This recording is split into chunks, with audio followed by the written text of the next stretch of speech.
There has been a considerable amount of money flowing into stocks from foreigners and out of treasuries. With less return on the quote safe haven, investors look to equities to turn up the risk reward ratio. As time goes on, we have seen the US dollar play less of a role in the reserve currency status that it has, and during the next monetary shakeup, it seems likely that the demand may fall even further. Who will buy up all that debt? You came here for the truth, so let me unveil that for you. This is the question that has an obvious answer, which is, of course, the Fed. The Fed is always the buyer of last resort. Of course, they've gone far beyond that today. We're going to look at what's going on with US debt. I want to break that down, give you some highlights as to who's buying the debt, give you that full breakdown and analysis. We're going to look at what happened with the jobs. We're going to talk about the economy as well. A lot to cover. Let's go. Retail sales explode in March as consumers use stimulus checks to spend heavily. This is, of course, good news in a sense if people are using the money wisely, if people are using it to, of course, help the economy, but you've got to know where the money is being spent. So I want to do a little bit more analysis over the next several months to see if people are, getting back to normal, or is this like we saw with the introduction of Obamacare, where people suddenly started spending a whole bunch more money and they said the economy is fantastic. Look at the GDP numbers. But it was because people were forced onto this and they weren't previously. So that spike is not what people think sometimes. Retail sales boomed 9.8% higher in March thanks to a jump in spending at bars and restaurants, as well as multiple other groups. This, of course, when you have shutdowns, people are coming in suddenly. That's going to boost it. The jobs, obviously, where places had been reopened, those look better. In the hospitality and leisure, these businesses were shut down for so long. You're seeing that come back online in places, and other places, by the way, shutting down again. But you've got to see it for what it is. Look at the numbers, look at the data. Ultimately, what people are hoping for is not just the $1,400 stimulus check that have been put out and I believe still going out, but there is the second one or third or fourth as they are coming around. This is something that people are simply banking on. They need that money to come through, and it's seemingly here that we have already entered into a trial phase of MMT. We will see if that actually happens, and there might be an attempt to put this into law where you could have a monthly, weekly, bi-weekly paycheck that goes out to certain people, maybe not $1,400, but perhaps something that goes out to everybody using roughly the same gauges that they've been using in this case. We'll see. Of course, we'll bring you the news as it comes out. The consumer is ready to go out and spend after nearly a year of lockdowns. There's plenty of pent-up demand in the economy. You could argue this point, but certainly there are for a large group of people, some that want to go on vacation, they want to go out to a restaurant.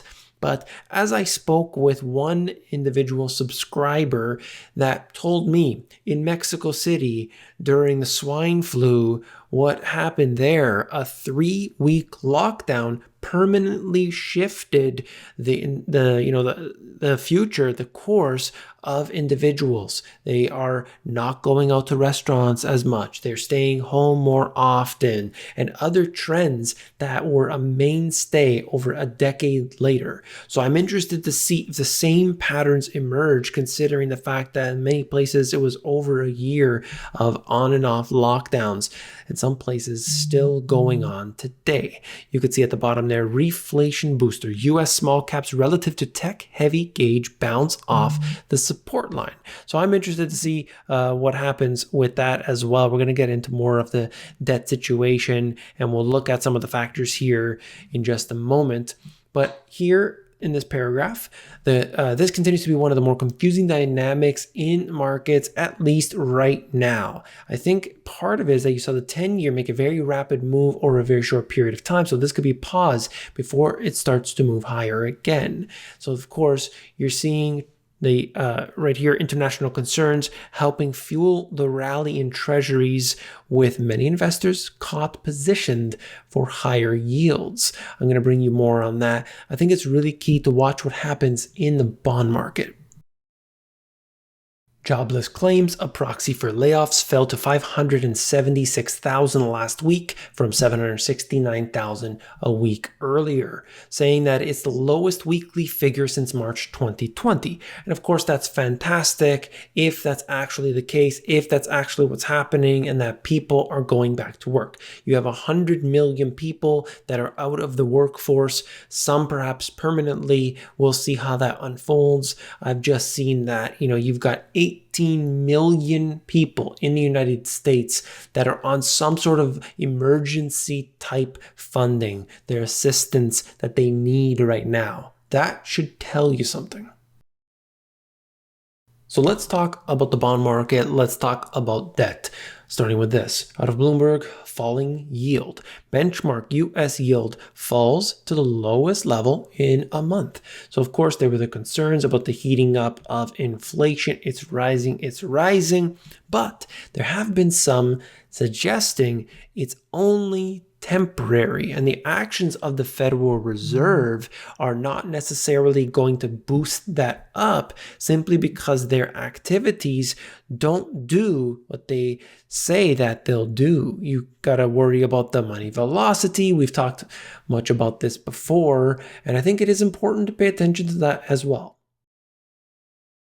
Generally, very good news on the economy would have triggered a fear that the Federal Reserve would be comfortable raising interest rates and yields would hold at higher levels or rise further. Stocks rallied on the reports as investors took them as good news. Yeah, don't worry about higher yields. Don't worry about that, because the Federal Reserve is not going to raise interest rates.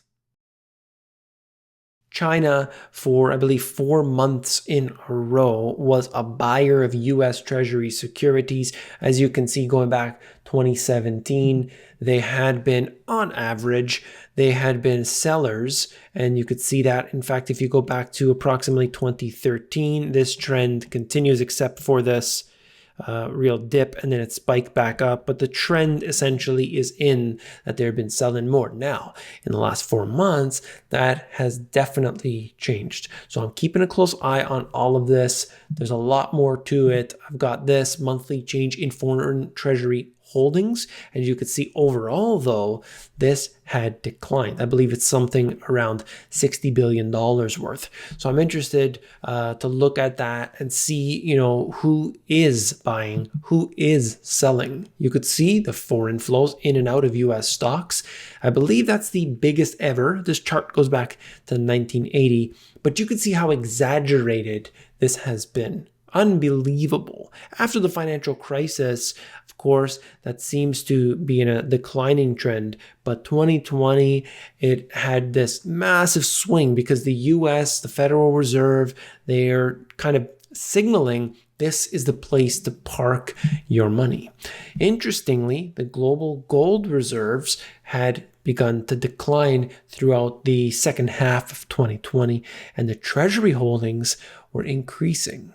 So that was quite a different scenario from, let's say, 2019, and things are suddenly coming back around. So this is, of course, something that people should be paying attention to. Some have made the suggestion that perhaps governments, perhaps central banks, have secretly been buying up things like Bitcoin.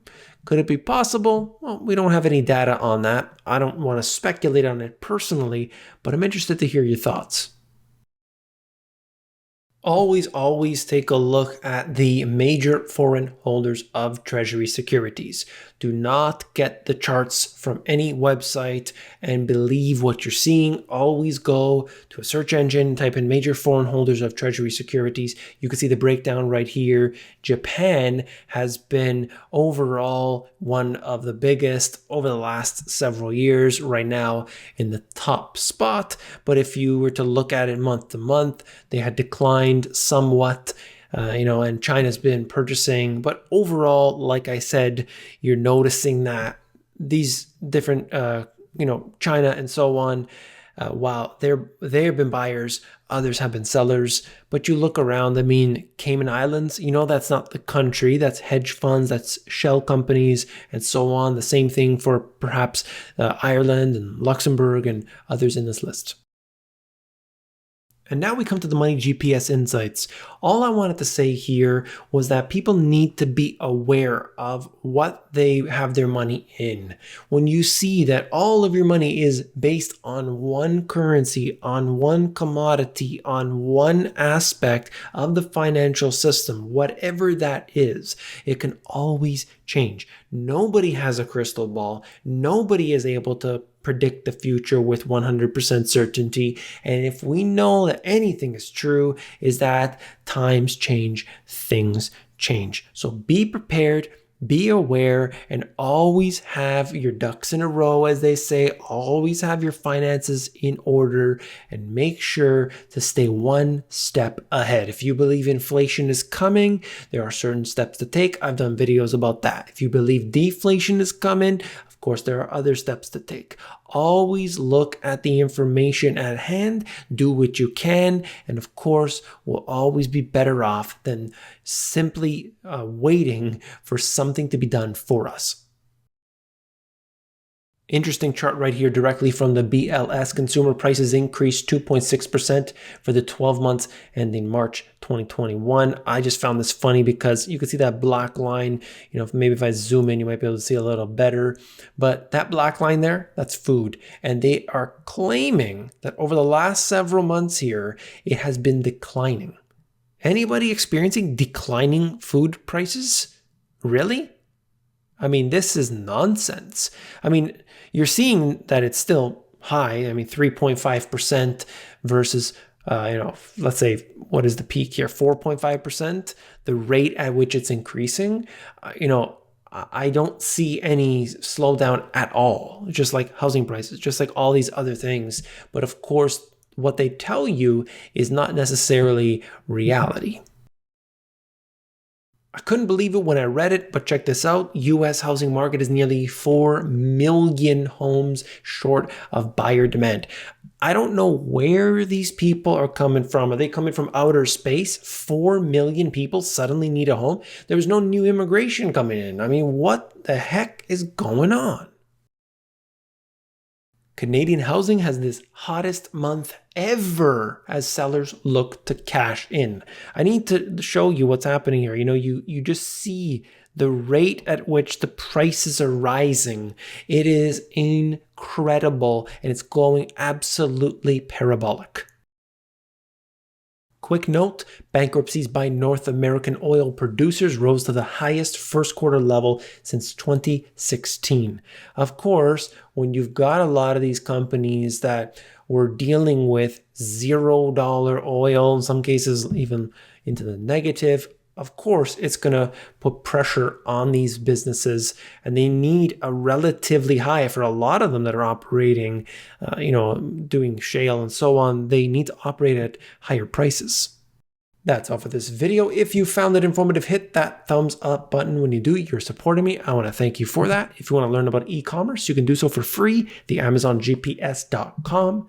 If you want to learn about the financial system, I've got 2 books for you to check out. You can get them in a link in the description. Have you seen this video yet? If not, you definitely want to check it out. Click it, and I'll see you there.